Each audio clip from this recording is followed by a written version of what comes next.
Ahojte ľudia, vítam vás pri ďalšom podcaste, našich kecačkách a dnešná téma bude téma, ktorá rezonuje slovenskou spoločnosťou a to je vzťah nášho premiéra a Moskvy.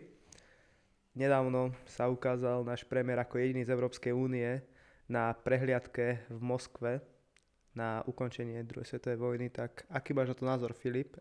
Neuviedol som ťa, tak vedľa mňa je Filip Lovič. Áno, ďakujem za uvedenie. No, aby sme akože povedali priamo, bol to teda deň, ktorý si mal pripomenúť víťazstvo nad fašizmom, bolo to v Moskve. A ja som teda zaregistroval, že tam bolo veľa lídrov, najmä z východného bloku, teda bol tam z Číny prezident. No celý BRICS tam bol vlastne. Áno, prakticky áno, BRICS tam bol, ale bol tam samozrejme aj bieloruský prezident Lukašenko, Putin ako taký, ale aj Robert Fico. Pričom vlastne na opačnej strane na Ukrajine rokovali tí najsilnejší lídri západných, dovolím povedať veľmocí, teda Nemecka, Francúzska a podobne. Mne príde veľmi smutné, že vlastne sa prakticky prikláňame k strane, ktorá pre nás nikdy nebola nejakou výhodnou, alebo ako to povedať, však vieme, aké to tu bolo v 68. Žiaľ, my sme nemali dostatočné kapacity na to, aby sme tomu zabránili, ako napríklad Ukrajina. To nie je úplne pravda, akože my sme ich zavolali. To je také... No áno, zavolal, lebo však Klement Gottwald, tuším, s niekoľkými ešte ďalšími. Nie, Klement Gottwald už bol po smrti, to bol Fuhaben a neviem presne, kto to bol, ale pár ľudí z komunistickej strany Československa tak sa rozhodlo, že nepôjdu týmto liberálnejším smerom a radšej zavolajú pánovi Brežnevovi. Traja ľudia napísali nejaký list, ale tuším, že to bolo potom vlastne, čo Rusi prišli. Akože že vlastne tie dátumy nesedeli úplne tak, ako by mali. No tam je to ťažké, lebo je dosť možné, že ten list bol napísaný až potom, že došli, aby to ukázalo, že... Veď, áno, tam tuším jednoznačne to je, že dátumy by nesedeli a že tie listy boli odoslané len potom na to, aby vlastne nás nemohol prísť nikto chrániť. Takže tak. Osobne si myslím, že je to veľmi pre našich teda spojencov, či už Európsku úniu alebo NATO, je to taký veľký zdvihnutý prst. By som povedal, že už to nie je ani len výkričník, lebo výkričník je len nejaká jednoduchšia chyba, ale toto je už zdvihnutý prst. A onedlho to bude aj zdvihnutá ruka a dostaneme tú bitku. No, všetci sme si všimli, že ako smeruje slovenská zahraničná politika smerom na východ. Nebudem riešiť, či to je dobré alebo zlé, ale skôr ma zaujíma, že či tvoj názor na to, že je Slovensko taká, že hrozba pre Európsku úniu, že nebude nás volať zase za nejaké stoly, zasadacie alebo tak z dôvodu bezpečnosti. Ono nás už ani nevolá. Lebo tak vieme, že sa má tvoriť Európska armáda, či sme jej priaznivcami alebo nie sme. Je to veľká téma. Tam sa spravila určitá skupina, zabudol som teraz jej názov, skupina ochotných, alebo koalícia ochotných, niečo podobné. To sa vytvorilo, boli tam teda tie najväčšie mocnosti, ako aj na Ukrajine. Na Ukrajine ich ale bolo menej, tam boli tuším 4 predstavitelia, najmä teda Francúzsko, Nemecko a podobne. Dokonca tuším, že aj Donald Tusk bol na Ukrajine, ale nie som si istý, nechcem v tomto klamať. Takže nejaká koalícia ochotných tu je, Slovensko ani Maďarsko neboli prizvané, takže ono sa to deje. Ono sa to deje. To, či je to správne, no jednoznačne je to nesprávne, aj keby nemáme podporovať teda Európsku armádu a nepripojili by sme sa k tejto koalícii, bolo by aspoň príjemné, aby nám takáto pozvánka prišla a my ju diplomaticky odmietli. K tomu sa dostávame aj k tomu zoskupeniu, že BRICS to je vlastne reakcia Ruska na tie sankcie a celkovo. Áno. Myslíš si, že toto formovanie a rozširovanie BRICSu smeruje k ďalšej studenej vojne medzi západným a východným blokom? Podľa mňa tá studená vojna veľmi neskončila. lebo tak povedzme si, boli tam nejaké vyvrcholenia kvázi tej studenej vojny, ale vždy či už vo filmoch, v hrách alebo celkovo v spoločnosti sme cítili, že tam tá studená vojna nikdy neskončila. Tí Američania a Rusi podľa mňa nikdy v živote neboli takí, že ruka v ruke a že teraz ideme akože spolu. Samozrejme možno pri nejakých antiteroristických misiách v Sýrii, Iraku a podobne, tak niečo sa tam možno stalo. Samozrejme, ale treba pripomenúť, že práve Rusko bolo to, ktoré predávalo zbrane tým teroristickým organizáciám, respektíve ich prepredávalo. Takže nepriamo. Je to veľmi ťažké, ale osobne si myslím, že studená vojna ako taká neskončila, len sa proste funguje ako ekonomika, hej, že má nejakú stagnáciu, má nejaký vrchol, má nejaký spodok. Takže myslím si, že teraz veľmi pekne ide k tomu vrcholu a sme pri ňom veľmi blízko, ak už teda pri ňom nie sme. Myslíš si, že si za to nemôžeme trošku aj sami, tým, že je Rusko veľmi dlho už izolované od Európy aj v momente, kedy šiel Putin rokovať do Nemecka o vstup do EÚ, čo sa riešilo v 2000-kách dosť, že Rusko bude súčasťou Európskej únie, no tak to európske mocnosti zatrhli. Nie je práve toto izolovanie Ruska dôvodom toho, že ako to teraz je? Nepovedal by som ani, že nejako Európska únia, respektíve to, že Rusko nie je v Európskej únii, to nejako poznačilo. Skôr by som povedal, že NATO je problém. Lebo tak vieme, že Putin mal určité ambície stať sa súčasťou NATO. Samozrejme môžeme polemizovať o tom, či by v tejto chvíli NATO existovalo tak, ako ho poznáme, či by v tejto chvíli medzi Ukrajinou a Ruskom bol nejaký konflikt vojnový. Ale toto si myslím, že bola obrovská chyba. Že vlastne s tými Rusmi sa nejako nezačalo vyjednávať. No ja to poviem tak, ako taký politický laik, že nestratilo by na to úplne význam, keby Rusko ako tá hlavná hrozba, prečo vôbec NATO vzniklo, by sa zapojilo do tejto organizácie? Tak ono, NATO ako také, videli sme to aj v Sýrii, aj v Iraku, že NATO ako také nie je len organizácia, ktorá mala slúžiť na nejakú obranu voči Rusku. Je to aj organizácia, ktorá teda mala nejako spoločne fungovať, čo sa týka obrany voči terorizmu, čo ukázala veľmi pekne v týchto krajinách. Žiaľ, neskôr napríklad aj v Afganistane Taliban teda prebral celú tú krajinu a celkovo tá misia si myslím, že sa dá povedať, že bola neúspešná. Taliban má nadvládu v Afganistane, vládnu tam, Američania pochybujem, že už majú nejakú možnosť tam v tejto chvíli niečo povedať do tej politiky. Takže tá organizácia ako taká vie fungovať si myslím aj s tým, keby tam bolo Rusko, respektíve by vedela, ale zmenila by sa nejaká možno pozícia tejto organizácie a bola by to čisto organizácia, ktorá prakticky v tej chvíli by bola voči tomu teda terorizmu a bojovala by s terorizmom. Niečo ako elitné jednotky, ktoré si vieme predstaviť v akýchkoľvek štátoch protiteroristické, ale respektíve antiteroristické, no tak nejak tak by fungovala tá organizácia za mňa.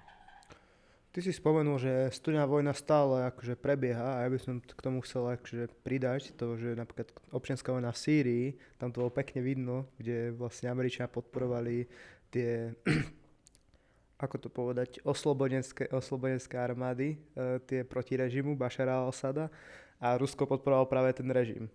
Že tam je to pekne vidieť tá korelácia s studenou vojnou, kde jedna strana podporuje jednu stranu a druhá podporuje druhú stranu. Nebolo už vtedy tak evidentné, že Rusko je hrozba? Myslím si, že to je evidentné od konca druhej svetovej vojny. Lebo však tak vieme, že bolo veľmi blízko tomu, aby sa začal akýkoľvek jadrový konflikt.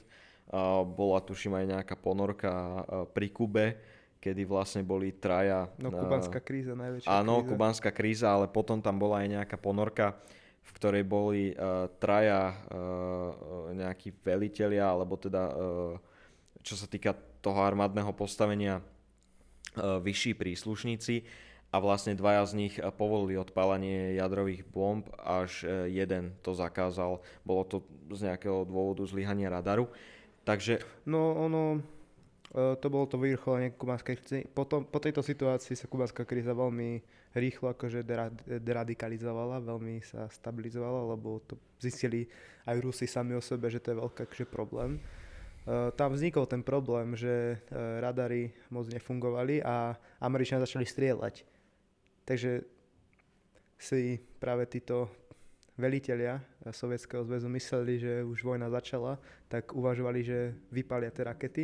Našťastie jeden, on vyhral aj Nobelovú cenu, neviem jeho meno presne, ja sa ospravedlňujem, tak dostal Nobelovú cenu za mier, lebo nestlačil to tlačítko, nepotočil ten kľúčik povestný, čo je inak, môžeme ďakovať vlastne tomu, že tu stále sme, lebo pravdepodobne by sme neprežili doteraz. planéta by bola jednoznačne zrujnovaná, ale zrujnovaný je aj stav niečoho iného. Chcem teraz prejsť práve k stavu Slovenska a slovenskej politiky ako takej, keďže od nej sme začali.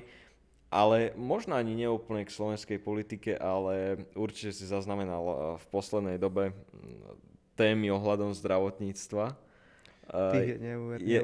Jedna z posledných bola, kedy zo stropu spadla omietka na mamičku, ktorej spôsobila otras mozgu a skoro zranila maloleté dieťa. Jej dieťa. Ak sa nemýlim, tak ten syn bol meter od toho. Áno, meter od toho a ona tam mala ešte aj v kočíku dieťa ďalšie. A keby nebolo vlastne prikryté tou základnou kočíkovou prikryvkou, tou hornou, no tak aj to by malo spôsobené zranenie. Ja si myslím, že toto je také, že posledné znamenie toho, že treba niečo zmeniť v tom zdravotníctve, lebo nemocnice na Slovensku sú v katastrofálnom stave. A to sa nebavíme iba o malých mestách, to sa bavíme aj o krajských mestách, veľkých nemocnicách, napríklad aj tu Rooseveltová nemocnica, tá je v zúfalom stave.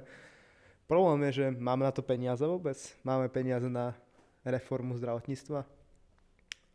Myslím si, že reformu ako takú vie spraviť ten štát aj bez toho, aby na to potreboval nejaké veľké finančné zdroje. Lebo tak ako náhle začne reforma, my vieme tie finančné zdroje zefektívniť tak, aby sme nepotrebovali nejaké ďalšie.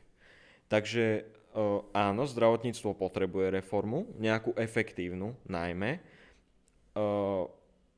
Žiaľ, v tejto chvíli si myslím, že tá reforma je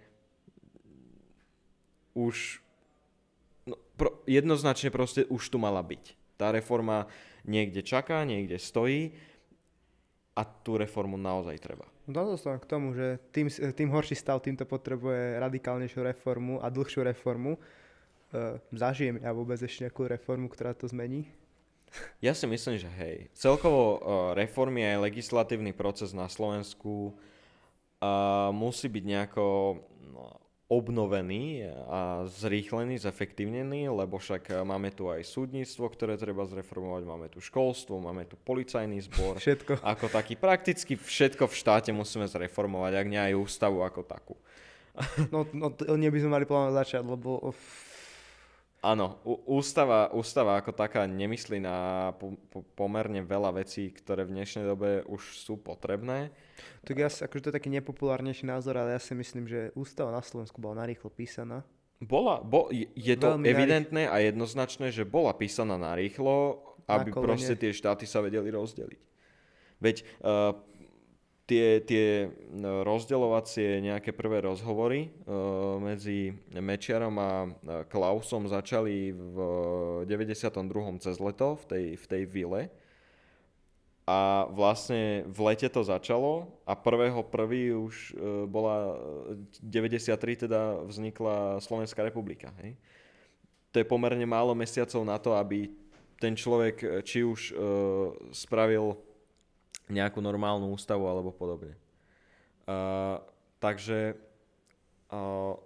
v tomto si myslím, že tá legislatíva a tie reformy majú najväčší problém. Ako si aj spomenul, zastarala ústava, ale aj to, že treba niečo robiť efektívne a veľmi rýchlo. lebo tie nemocnice sú naozaj v katastrofálnom stave. Nie sú to len nemocnice samozrejme, ale tá mamička reálne mohla prísť o život. Neviem, či si teda videl tie fotografie, Videl som fotku, ale jak ten syn môžeme takto ich setká dať ak tak aj a vedľa sem. neho je spolu to omietka. Ja si myslím, že to je také, že bežné na poliklinike. Že ja som bol rehabilitovaný mesiac kvôli pulsným chorobám a ja som mal niekedy pocit, že nie som v nemocnici, ale že som v nejakom vojenskom tábore. To je problém, hlavne akože u detí. Že minimálne to detské zdravotníctvo by malo byť zlepšené podľa mňa. Čo potrebujeme, aby sme ich rekonštruovali? Ako bežný človek sa pýta, že prečo to stále nie je rekonštruované?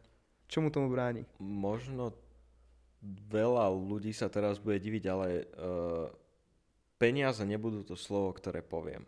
Ja sa nečudujem, lebo akože vymalovať nestojí moc veľa. Myslím si, že na to, aby sa to nejako prerobilo, tak poprvé musí fungovať ministerstvo.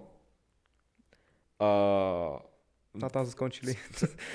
Celkovo to, ako by mali byť vyhlásené verejné súťaže, čo sa týka tendrov na nemocnice, na stavanie nemocníc. Tender je teda verejná súťaž, ak by naši diváci nepochopili.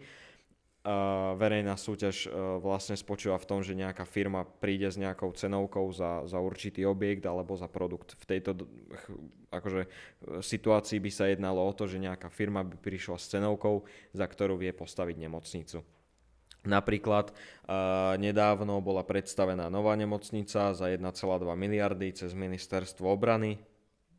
Môžeme sa diviť, prečo to je práve cez ministerstvo obrany. Veľa vecí sa tam dá utajiť, takže je dosť možné, že práve preto. Takže je potrebné, aby bolo nejako zefektívnené teda ministerstvo zdravotníctva aj celkovo reštrukturalizácia toho ministerstva. Ďalej je potrebné upraviť legislatívu vo verejných súťažiach, teda aj v tendroch, aby to mohla teda nielen vyhrať firma, ktorá je najlacnejšia, ale aj firma, ktorá to reálne vie spraviť za tie peniaze, pretože veľakrát sa stáva, že to vyhrá firma, ktorá je najlacnejšia, žiaľ potom sa to navýši na neuveriteľné výšiny, prípadne tá faktúra ako taká sa platí dlho, takže tam vznikajú rôzne pokuty a musí sa doplácať. Takže v tomto vidím najväčší problém a potom vidím najväčší problém v tom, že my nevieme uplatniť ten taký zdravý funkcionalizmus, alebo ako to povedať. Myslím si, že je jedno, ako ako tie nové nemocnice budú vyzerať, ale proste musia byť. No akože nemuseli padať omietky, by som povedal, ale chápem áno, ale aby to bolo funkčné, hej. To je podľa mňa to, my nejdeme robiť žiadne dizajnové veci, ani to, ako bude vyzerať nemocnica Rooseveltova nová, že to vlastne bude do toho X a všetky veci.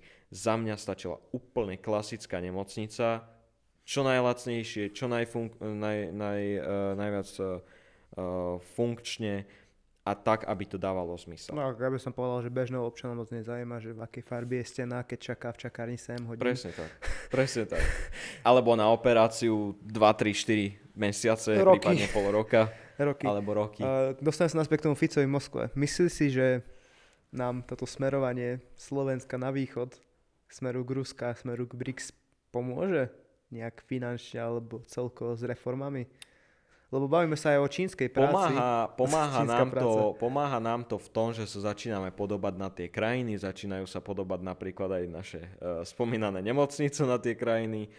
Myslím si, že keď prídeš do nemocnice v Rusku, no tak bude vyzerať veľmi podobne ako napríklad Rooseveltova nemocnica. Takže myslíš si, že Rusko je úžasný vzor na tieto veci? nejaká nemocnica v Rusku.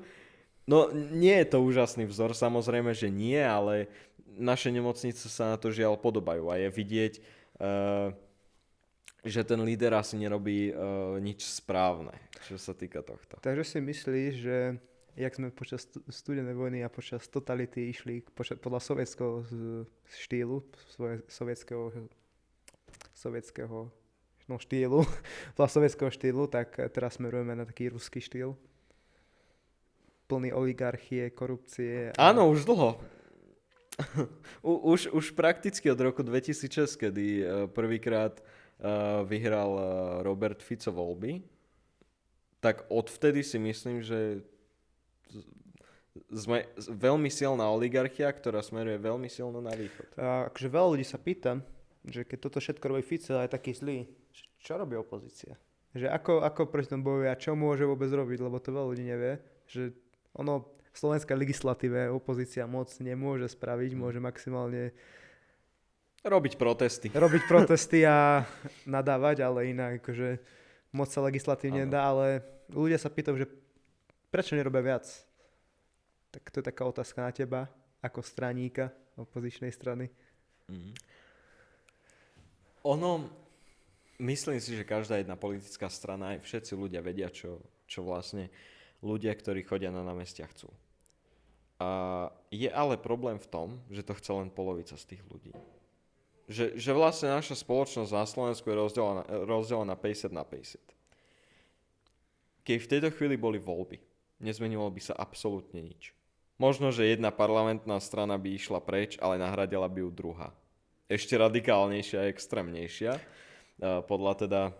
Myslíš, že by Smer išiel s Republikou do parlamentu? Oni sa k tomu priznávajú, šli by s ňou, hovoria, že sú tomu otvorení, takže ja si myslím, že jednoznačne. Aj po tom, ako Republika veľmi zosilnila proti vláde poslednou dobou? Musíme si povedať jednu vec. Vláda a Republika majú jednu spoločnú vec. Že chcú vyhrať voľby populizmom. A populizmus je niečo, čo ich bude spájať a vytvorí sa vlastne tá vláda čisto na základe toho, že to bude proste smršť populizmu, ktorý reálne v konečnom dôsledku nebude fungovať a osobne si myslím, že to dopadne ešte horšie ako Igor Matovič. To sú silné slova. Že tá vláda ako taká skončí veľmi rýchlo. Dal by som jej tak možno 200 dní. Tak nie je práve, že cesta ich tak necháš tom vykúpať a... Určite je. Len najviac, čo ma na tomto všetkom mrzí, ja akože hovorím, moji rodičia normálne pracujú, nie sme nejakí bohatí alebo niečo, ale... Každý človek pracuje, akože áno, bohatý, ale proste, že nie som zase z nejakej zazobanej rodiny, ani ty, obaja brigádujeme, čiže snažíme sa nejako prispievať k tej ekonomike toho štátu, ale to, čo mňa napríklad hnevá, keď... alebo aj ja to hovorím, že nech sa v tom vykúpu. Len potom vlastne na tom trpia najviac tí ľudia, ktorí trpia vždy. To znamená samoživiteľky, nízkopríjmové osoby, mladí ľudia. Aj ľudia v správach štátnych. Akože... Aj ľudia v štátnych správach ako takí, lebo však... Toto možno zapojiť nízko základov. Áno, ministerstvo zahraničných vecí tam to úplne vidno, alebo ministerstvo kultúry. Akože zdravotníctvo tam prakticky. Akože hovorí sa, že doktori zarábajú veľa, ale pozrieme si európsky priemer a zistíme, že nezarábajú vôbec veľa. Ale najhoršie na týchto doktoroch napríklad je, ideme k doktorom, potom sa vrátime, že každý jeden človek hovorí, a oni chcú ešte vyššie platy, všetky tieto veci, ale v tých otvorených listoch oni nechcú tie vyššie platy. Oni len chcú, aby sa v tom zdravotníctve niečo začalo robiť, lebo aj oni cítia, že niekde je problém. Ja sa nedivím, že oni si potom otvoria súkromné ambulancie a proste robia súkromne. Im sa to oplatí viacej, lebo však tam to zaplatí sociálna poisťovňa, respektíve zdravotná poisťovňa a im to je potom jedno. Ten človek, ktorý im tam príde, si doplatí za tú službu, či 30, či 40 alebo 50 eur, ideme ďalej. No veľakrát Slovák nemá na výber a musí do tej súkromnej kliniky, lebo tie termíny na oficiálny verejnému zdravotníctve sú otrasné. Ale to, k čomu som sa chcel dostať, najviac na tom trpia ľudia, ktorí trpia vždy.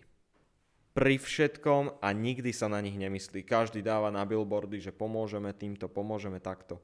Nikto im nikdy v živote nepomôže. Či už tí nízkopríjmoví alebo celkovo. Myslím, že ich najväčší problém je teda ten príjem, prípadne ľudia, ktorí majú buď postihnutia, alebo majú dieťa, ktoré je postihnuté. To sú ľudia, na ktorých nikto z vlády nemyslí a za mňa je to obrovská škoda. Tak ten problém je tak, že oni na nich nemyslel, lebo sú menšina. To je ten najväčší problém menšín, že sú menšina, takže nemajú moc demokracii slovo, ale to som sa chcel dostať, že keď Fico vyhral hlavne v regiónoch, to všetci vieme, že regióny a mimo Bratislavy je Ficov akože parketa. Prečo opozičné strany robia to isté, že idú do tých dedín a komunikujú s tými ľuďmi, rozdávajú guláš, pivo a rozprávajú sa s nimi, ukazujú sa im. Prečo toto nerobia tie opozičné strany? Chápem tie opozičné strany, prečo nejdú do tých regiónov, lebo je tu jedna taká vec.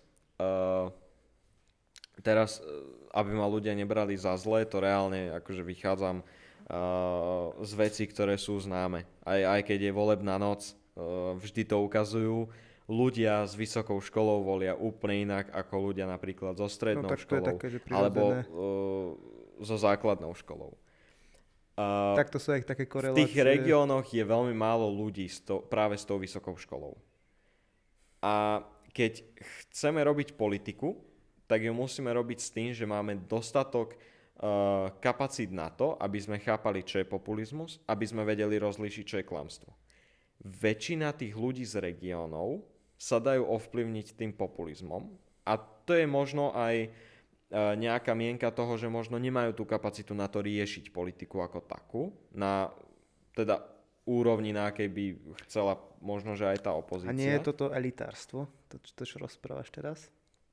Je, ale ty musíš byť elitný, keď niekto nemá kapacity na to sa správne rozhodnúť, respektíve rozhodne sa len s tým, že ho niekto začne klamať. Vieš. Tak tam zostaneme zase k tomu, že to nie je chyba tých ľudí. Takisto veľa ľudí nadáva na voličov Smeru alebo hlasovať celkovo vládnej koalície.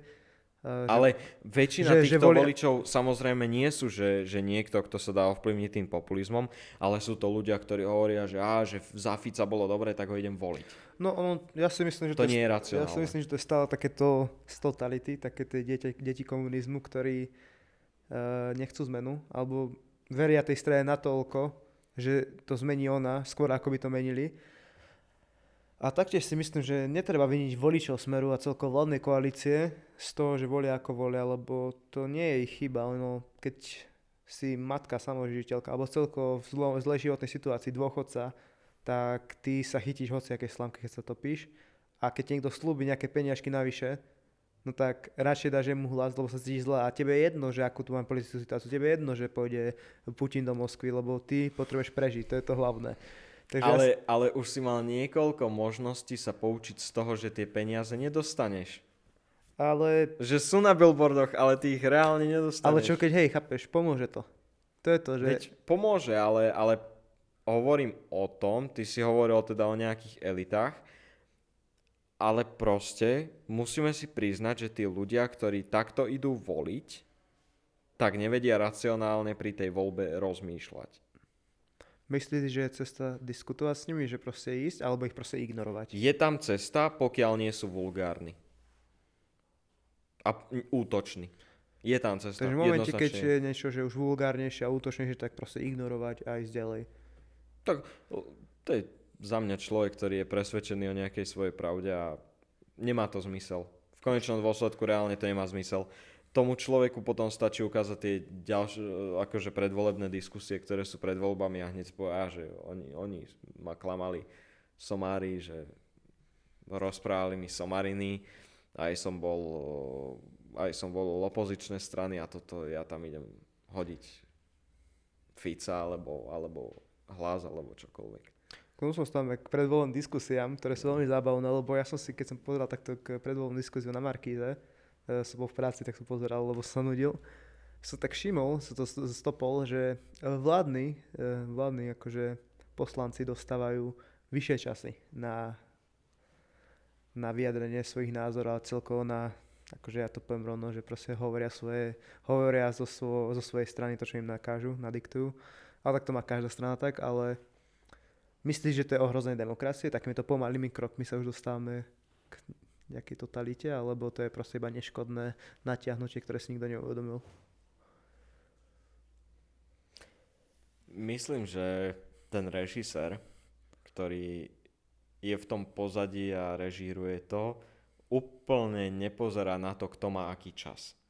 Ale ja si práve, že myslím, že hej, lebo tak je to akože veľký štáb a je to voľná diskusia. Tam by mal byť človek. Musí to byť cca vyrovnané. To vieme všetci, že musí to byť cca ten istý čas, kedy hovorí jeden človek, cca ten istý čas, kedy hovorí druhý človek. Napríklad, ale keď sú už tie tesné predvolebné debaty, tam už je ten čas. Hej. Tam je tých 6 minút, alebo 9 minút, alebo podobne. tam napríklad sa to porušiť nemôže. Pri tej volebnej diskusii, pri tej diskusii normálnej, politickej, sa ten čas porušiť môže, lebo to nie je kontrolované. Napríklad tam podľa mňa tá ústava alebo celkovo tá legislatíva na toto nemyslí. Že koľko môže byť toho času pre jedného a pre druhého. Úplne v kľude si viem predstaviť, že nejaká agentúra napríklad na kontrolu televízneho vysielania alebo čokoľvek, ak niečo také existuje, by mala dávať napríklad nejaké takéto časy na vyžiadanie teda televízie. Zdá sa mi to potrebné a bolo by to výhodné pre obe strany. Tak keď už sme dostali k tej ohrození demokracie, myslíš si, že je Slovensko v ohrození, čo sa týka demokracie a smerujeme k totalite? Podľa toho, čo sa tu teraz deje, aké sú nové novely a podobne? Povedal by som úplne, že totalita. Ohrozenie demokracie to je. Skôr si myslím, že by sa jednalo o nejaký autoritársky režim. Niečo teda veľmi podobné Orbánovi v Maďarsku, ktorý ale už v tejto chvíli smeruje viac menej do totality.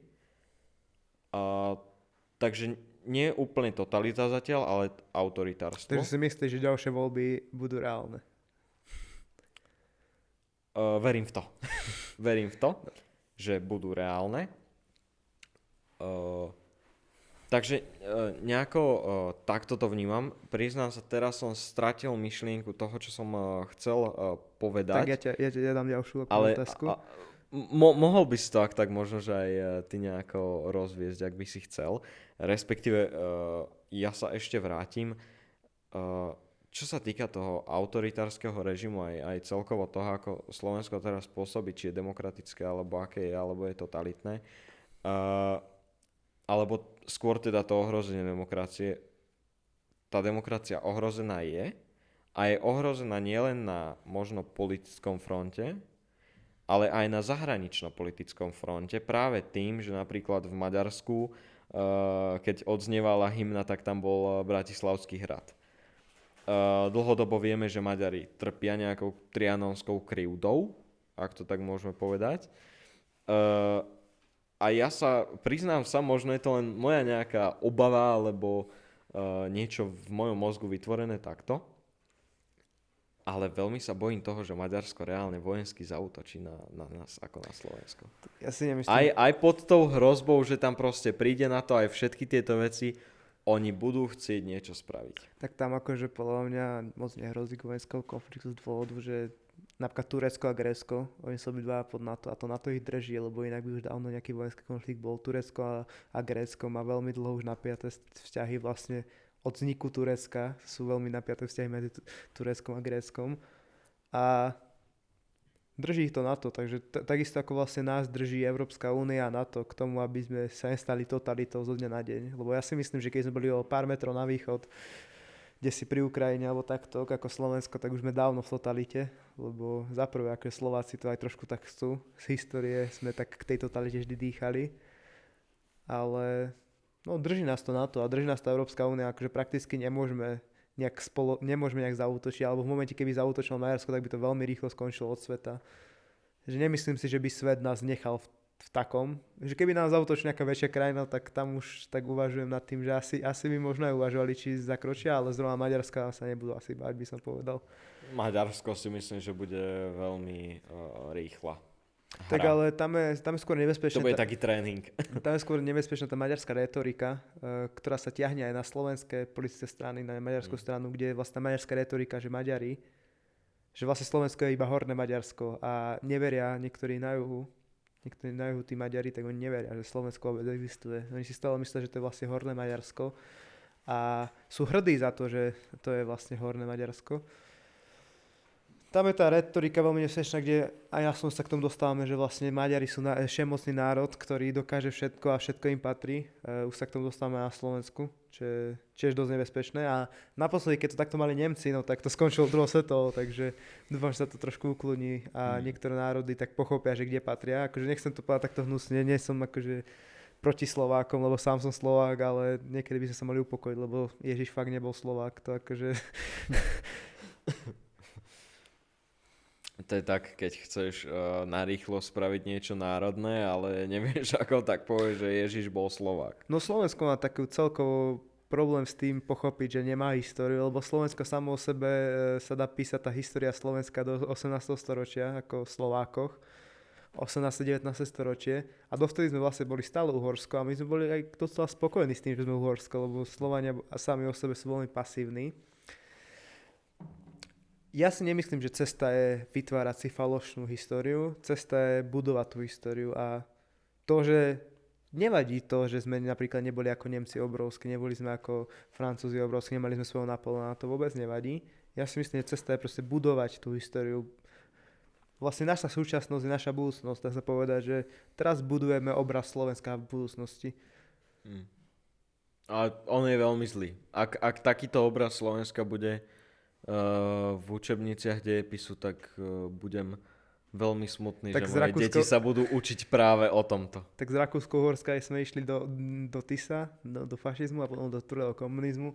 Takže Slováci boli vždy takí, že mali takú smolu na to, akú stranu sa priklonili. Oni to ani moc nemohli ovplyvniť. A potom prakticky hneď na začiatku demokracie sme mali studenú sprchu v tom, že prišiel demokratický režim, ktorý sa ale nechoval veľmi demokraticky. Akože 90-ky som nezažil, ale čo počúvam, tak boli dosť divoké. Mafiánska demokracia. Tak ale to je také aj typické slovenské proste. V momente, keď máš trošku moc a v momente, keď máš trošku viac peniazy ako ostatní, tak ich začneš využívať a začneš sa cítiť elitne. To je taká typická slovenská vlastnosť, že v momente, keď máš viac ako ostatní, tak musíš ich utláčať. Je to vidno. No neviem, prečo to je. To je proste také typické slovenské a možno to aj v iných krajinách, neviem. Možno áno. Možno áno, ale celkovo tie 90-ky na Slovensku, začiatok tej demokracie, potom rozdelenie Česká a Slovenska na dva separátne štáty, je to extrémne veľa vecí za extrémne krátke obdobie.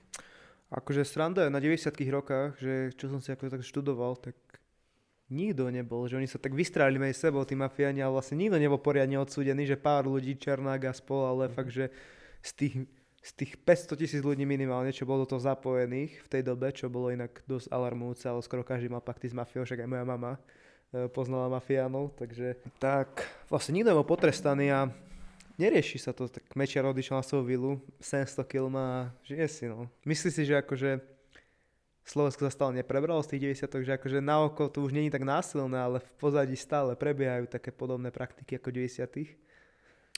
Skôr si myslím, že z mafie ako takej sa to preklopilo na oligarchiu.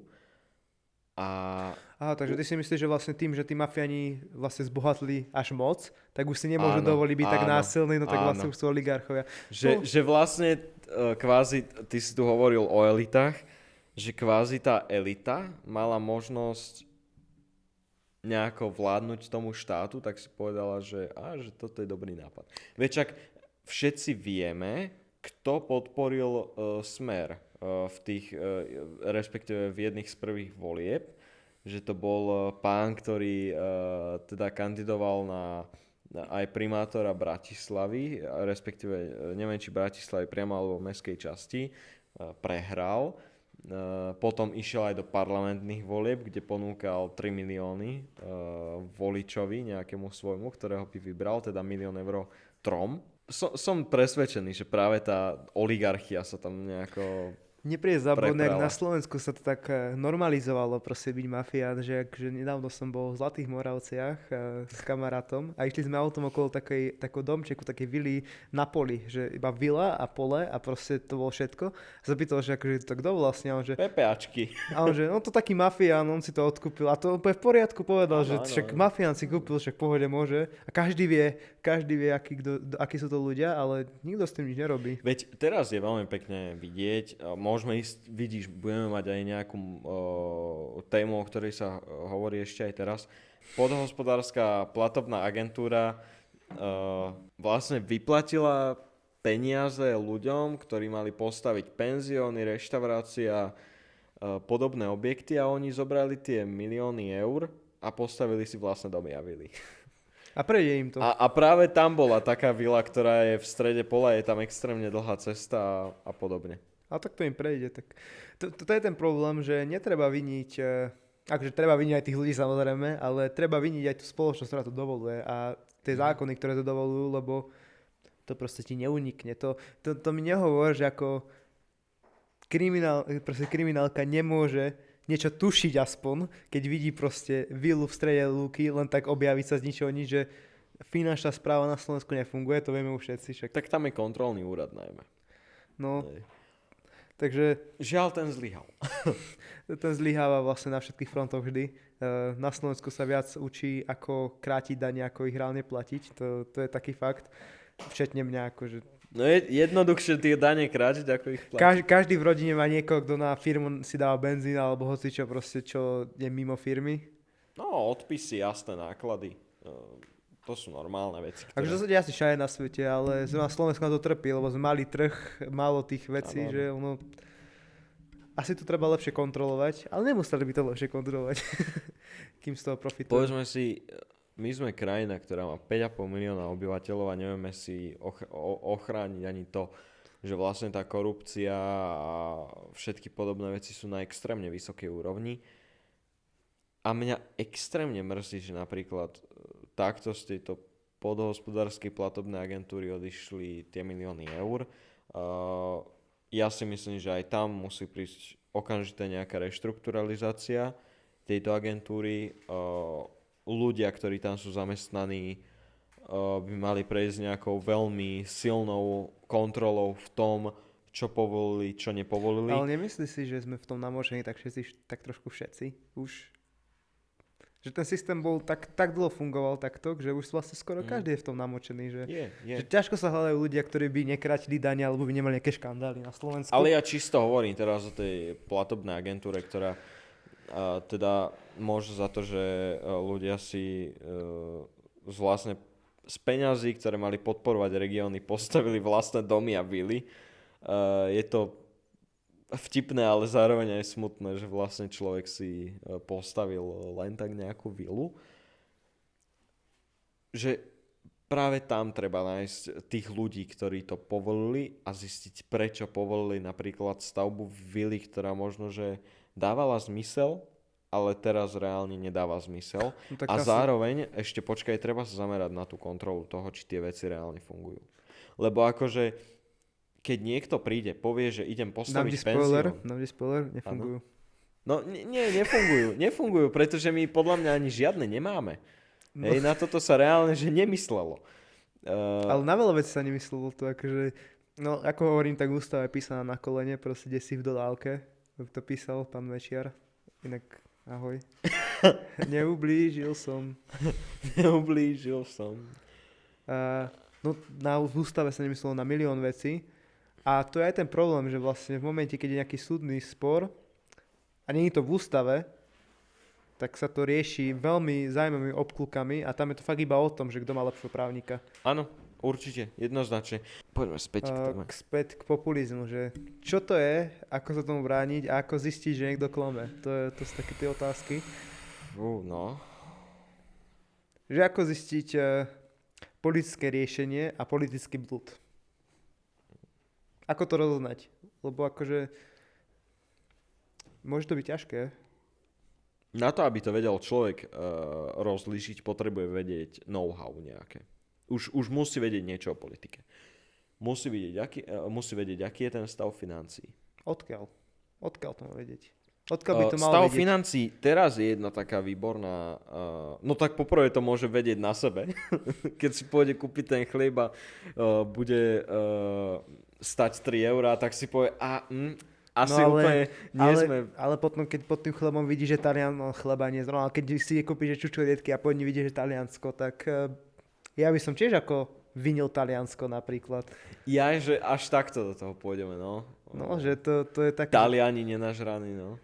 Že tam je o to, že tie ceny potravín, že ono to nemusí vždy viniť hneď tú vládu a neovplyvňuje to hneď vláda, že to je takéto ťažké, že zrovna tie ceny môžu klamať. Môže to byť aj nedostatok. Jednoznačne to môže byť nedostatok, môže to byť ale samozrejme aj inflácia. To, čo by som ale hneď na začiatok povedal, čo je veľmi dôležité povedať je, že sám človek, ako som povedal, môže cítiť všetky tieto veci na sebe. Najviac teda na sebe. Či už ideš proste po námestí, vidíš, že ľudia protestujú, možno, že sú už aj násilné protesty, prípadne v Srbsku sme videli teraz podobnú situáciu, že vlastne tam išli protestovať študenti, použili voči ním to zvukové delo, alebo nejak tak sa to volalo. Takže my môžeme vidieť priamo a súvislé veci, môžeme ich pozorovať práve na sebe, ale môžeme ich potom pozorovať aj nejako inak, cez určité weby, o ktorých si povieme po našej krátkej prestávke. Takže, aby sme sa vrátili späť k danej téme, to, čo som chcel najmä ja povedať, bolo, že človek to vie teda vnímať na sebe, čo sme si už povedali, ale má aj nejaké zdroje, ktorými to vie vnímať. Výborným zdrojom je napríklad Rada pre rozpočtovú zodpovednosť, ktorá vlastne sa stará o to, alebo celkovo s verejnými financiami vypočítava percentá a udržateľnosť verejných financií. Čo sa týka udržateľnosti verejných financií, je to akože veľmi zložitý pojem. Verejné financie ako také sú vlastne financie štátu. To, ako s nimi štát narába, ako fungujú. A udržateľnosť ako taká je to.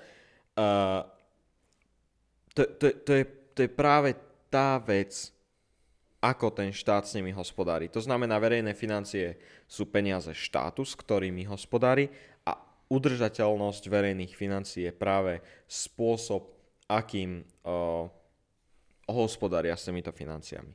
Táto rada vie tiež veľmi pekne povedať, aká teda je politická situácia, respektíve či vláda ako taká vie udržateľne pracovať s verejnými financiami. To je asi ten taký základ, ktorý by človek mal vedieť. Sú tu potom aj ďalšie veci, ako sú rôzne portály Zastavme korupciu a podobne. Teraz sa dokonca tvorí taký nový portál, ktorý má práve ukazovať všetky faktúry z ministerstiev, tendre, verejné súťaže a veľa, veľa ďalšieho. Neviem, či už to bude spustené, ale ak to bude spustené, tak aj o tom by sme mohli spraviť podcast. Teraz ako budem hovoriť za malú generáciu, prečo by som sa mal zaujímať o politiku? Prečo? Prečo volíček? Mňa sa to netýka. To je také typické medzi mladými.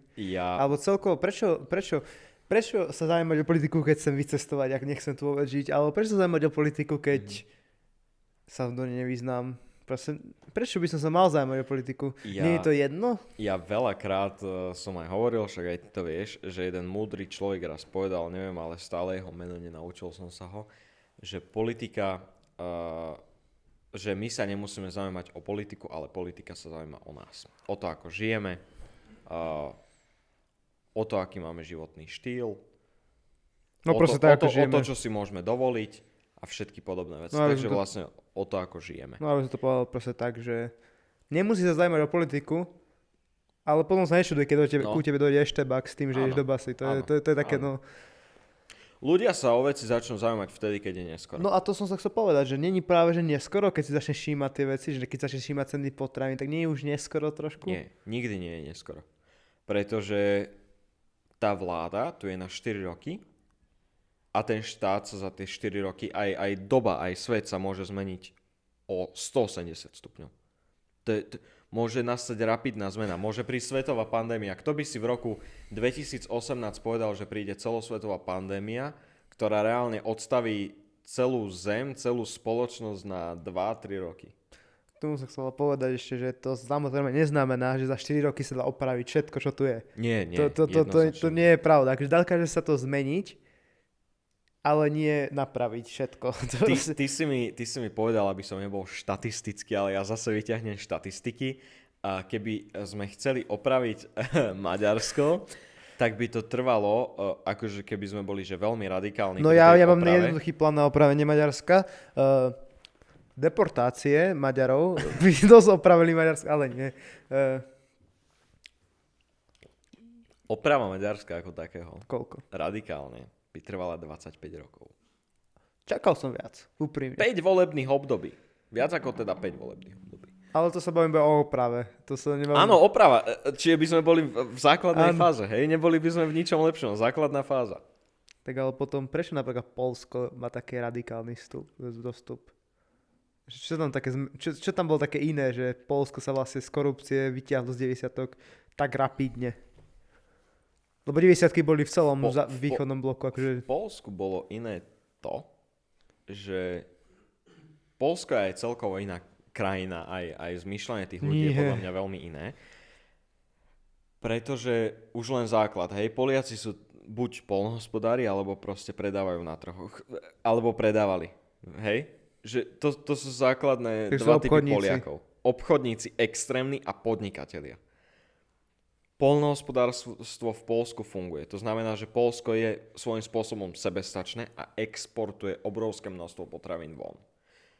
Keď príde vláda, ktorá tomuto chápe a podporí to, tak toho bude 2, 3, 4 násobok. Kľudne aj 5 násobok. Oni tomu pochopili a práve preto je Poľsko tam, kde je. Ale to nie je len o poľnohospodárstve. To je aj o tom, že príde vláda, ktorá rozumie ekonomike a povie si, aha, no tak my by sme potrebovali viacej firiem, viacej investícií, tak poďme spraviť takú základnú vec, spravíme rovnú daň a keď tu budeme mať rovnú daň, máme väčšiu možnosť, že tie firmy prídu. Už zaspávam, ale dobre. Áno, rovná daň je vlastne daň z pridanej hodnoty, môže byť napríklad 23%, ako máme na Slovensku, ale pri určitých veciach, alebo teda produktoch, môže byť táto daň iná. Môžeme tam mať ešte aj spotrebiteľskú daň, ktorá je napríklad pri palivách, ako je nafta a benzín. Ale samotná daň z pridanej hodnoty nie je na každej jednej potravine tá istá. Napríklad pri potravinách alebo pri produktoch máme 5% daň pri niektorých, ale pri niektorých zase 23% daň. To znamená, že rovná daň je o tom, že na každý jeden produkt, nezávisle od toho, či je to potravina, či je to palivo, je tá daň 19%. Takže proste z krátkosti, hoci čo kúpiš, je tam taká istá daň. Áno, je tam taká istá daň. A to si musel teraz vysvetľovať pre inú. Áno, toto som musel takto radikálne vysvetľovať. Ale proste oni zistili, ako sa to má robiť, toto spravili a potom to už išlo samé. Samozrejme, ty ale stále musíš robiť tie základné veci, ako sú reformy. Ale ty, pokiaľ máš štát, v ktorom funguje ekonomika, ako je to v Poľsku, ty už máš čas na to robiť tie reformy. Lebo sa nemusíš zaujímať o to, či tá ekonomika funguje alebo nie. No ale stále akože, prečo by som mal zaujímať o politiku? Prečo by som mal voliť? To je takéto, že na čo ísť voliť, keď je tam menšie zlo? To je také typické tiež, také veľmi to rezonuje spoločnosťou, že koho mám voliť menšie zlo? Tak nebudem voliť nikoho. Čo to urobí, keď nebudem voliť nikoho? Mnoho. Lebo potom práve môže vyhrať to väčšie zlo a to bude ešte horšie. Ale čo keď nechcem žiadne zlo? Tak poviem, čo mám robiť? Tak buď aktívne zapojený do politiky a snaž sa, aby tamto zlo nebolo. Aj si napríklad ty spravil, keď máš nejaký svoj názor, nejaký svetonázor, tak sa spoj s ľuďmi, ktorí majú podobný svetonázor a poďte spraviť dobro. Spravte dobrú stranu, ktorá bude mať dobré názory, nie populistické ale, lebo väčšina dobrých strán má populistické názory. Poďte spraviť reálnu, logickú, racionálnu, dobrú stranu s odborníkmi a vyhrajte ako dobro. Ja by som proste povedal, nebuď naivný. Akože úprimne, je to nepopulárny názor, ale ľudia sú zlí všade. Ono v každej politickej strane sa nájsť zlý človek, ktorý má aké škandály, lebo je to ľudský faktor svojím spôsobom a peniaze sú peniaze. Áno. My sme sa tu aj rozprávali o AfD a aj tam máš menej radikálnejších, máš viac radikálnejších, to je v každej jednej strane. V Smere máš viac komunistov, máš menej komunistov. No ja by som nepovedal, že sú komunisti, proste... No nie sú to komunisti, ale tvária sa ako komunisti a tvária sa, že práve túto ideológiu nejako požehnávajú a... No bolševici proste. Áno. Starí bolševici. Takže dostávame sa k tomu, že ako voliť, ako sa dostať k politike bez toho, aby ťa nevybuchol mozog, lebo nemusíš, na to, aby si dobre volil, nemusíš vedieť všetko to, čo viem ja, čo vie Filip, lebo takto vám prastie hlava z toho. Že... Tak ja som štatistik, ty si skôr historik, No, Alebo ako to ja, povedať? ja skôr tak historickú stránku a celkovo spoločenské vnímanie. No, ja už skôr som taký, že čísla mi dávajú väčší zmysel a viac sa v nich viem orientovať, že nie som úplne nejako spoločensky prepojený No a dobre, neviem dobre. úplne dobre analyzovať spoločnosť ako takú, ale viem analyzovať štatistiky. Dobre, tak aké sú napríklad pomôcky, napríklad volebné kalkulačky a takto, tak Áno. funguje to? Volebné kalkulačky fungujú, však tak máme veľa psychológov, ktorí hovoria práve o tom, že volebná kalkulačka môže byť niečo, čo mladým ľuďom môže pomôcť. V prípade, že ten mladý človek, keď ide k tým voľbám, tak sa nechce ovplyvniť napríklad rodičom. Takže áno, volebná kalkulačka je jednou z možností, ako teda ísť voliť. A nie len pre mladého človeka, ale aj pre normálneho občana tohto štátu. Ak by ste vedeli, čo je volebná kalkulačka, tak to je taký test. Akože dá sa to povedať, že test, to je proste na stránke dajte volebné kalkulačky, je ich asi 1 000 000. Ktoré sú také oficiálne inak? Ja si myslím, že úplne tá základná, že volebná kalkulačka.sk alebo nejak tak. No tá prvá, čo vyskočí, tak tá je oficiálna, lebo to sa najviac používa. Tak tam dostanete pár otázok a na základe vašich odpovedí vám tu vybere stranu, ktorá vám môže asi najviac sedieť. Vždy je potrebné, ale si prečítaj aj program strany. On to nie je akože, znie to akože zle, že program strany, ale ono sa to dá. Nájdete si 10 minút času a prečítajte väčšinou program hociakej strany na Slovensku, lebo tu je to ešte odflaknuté. A celkovo skúste racionálne a kriticky myslieť. Je to ťažké. Emócie veľmi hrajú rolu pri vyberaní politikov. Aj krása. Však vidíme, že Pellegrino volili ľudí len preto, je pekný. Čo si inak nemyslím. Má pekné lícne jamky. Áno, najkrajší bol na tom billboarde nevynarenom, že na monitore to vyzeralo dobre, žiaľ. V realite už to bolo horšie, tam vyzeral ako taký čert, diabol. A voľte s rozumom, nevoľte zo srandy. To je také tiež medzi mladými, nechoďte tam hodiť tú Republiku alebo Harabina len tak zo srandy. Je to zbytočné a vlastne je to tajné, tak akože neviem, čo vám to priniesie, ja to nechápem stále. Že aj ja poznám ľudí, čo idú, že zo strany volí, ja to nechápem, že akože, čo ti to priniesie, ak vám to priniesie nejakú formu zábavy, tak asi dobre. Aj to, No, že ani to nie je dobre podľa mňa. ale tak to, že budú voliť Republiku, znamená, že to vyrovná tie percentá Smeru, takže ja som spokojný, ale... Keď sa chceš zabávať, tak chod na... Nie, do cirkusu drogujte. Alebo, Nie, alebo na nedrogujte. stand-up. Drogujte a choďte do klubov, keď sa chcete zabávať, alebo takéto veci, neviem. Áno. Nedrogujte. Politika nie je o zábave, je to veľmi administratívna vec, v ktorej nie je zábava, ale vie to byť zábavné, keď sa viete s ľuďmi práve o takejto téme porozprávať a vie to byť veľmi intelektuálna téma. Alebo sa môžete opiť a hádať sa o tom 4 hodiny. Áno, áno. Ako Prípadne nejako násilne sa byť. Áno, to je také typické slovenské pri rodinej večeri, kde sa rieši politika. A máš niečo dodať tejto téme? Že ako voliť proste, ako voliť, prečo nevoliť zo srandy. A ako to nezblázniť z politiky? Treba si povedať, je potrebné najmä ísť voliť. Ísť k tej voľbe, aby ten hlas nebol len tak niekde v povetri, ale aby bol reálne použitý. To je najdôležitejšia vec, ktorú robí extrémne veľa ľudí, že k tej voľbe nejde. Lebo sa jej bojí, lebo sa nevedia rozhodnúť a podobne. Sú na to nástroje, rozhodnúť by sa určite vedeli, dalo by sa rozhodnúť. Takže ja hovorím, choďte k tej voľbe, rozhodnite sa, použite tú volebnú kalkulačku, nielen keď ste mladí, aj keď ste starší, to je totálne jedno, ale hlavne odovzdajte ten svoj hlas. Lebo žijeme v demokracii, hej. Základom demokracie je práve ten hlas, ten človek, ten občan.